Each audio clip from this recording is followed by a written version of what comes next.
When Dave and I were growing up, the idea of collecting playing cards didn't really exist. We had a couple decks to choose from: Bicycle, Tally-Ho, and B brand playing cards. Playing cards were a deck of bicycles and Go Fish with my grandma. And we were also always collecting casino decks. I always saw Dan and Dave with Jerry's or a Dunes deck. And they looked cool. They were very retro, and they had a very distinct feel and finish. I don't think any other deck has matched since.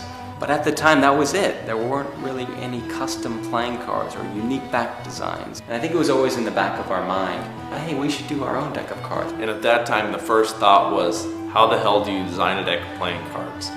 Once David Blaine released his deck of cards, that inspired us and definitely made us sit down and say, hey, we gotta do this. What are our cards gonna look like? Who's gonna design them? And what are we gonna call them? When Dan and Dave told me they're making their own deck, and I, as a joke, said, make one white, one black, call it Smoke and Mirrors. It's just an empty canvas. Anything can be on this card. And I think it took working with Cy Scott initially for us to grasp that. Then it just opened the floodgates. The exciting part about designing a deck of playing cards is seeing where you can take it. When we released the first edition, we had no idea there'd be a second, third. Initially, I don't even think the thought of selling it occurred to us. The first time I ever heard of a playing card deck being sold for over $100, I looked and saw what it was. It was a Smoke and Mirrors deck. I couldn't believe it. We used to use those as just like normal cards. We had no idea they would spawn this entire collectible market. It's something that, you know, went way bigger than we ever expected. It's amazing the recognition and the support the cards have had over the years. The Smoke and Mirrors were designed for magicians and cardists. They were designed to be used, you know. We built them to last, to be beautiful, to fan well, to shuffle well.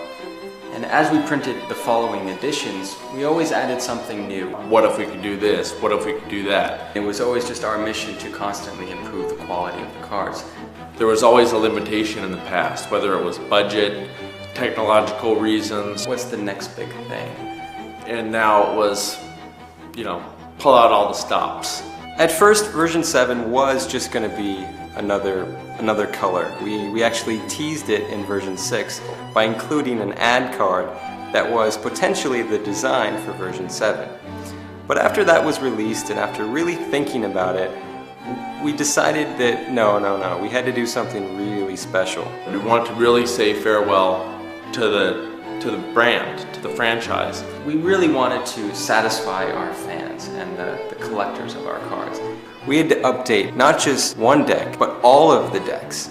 And give fans what they wanted, the ultimate box.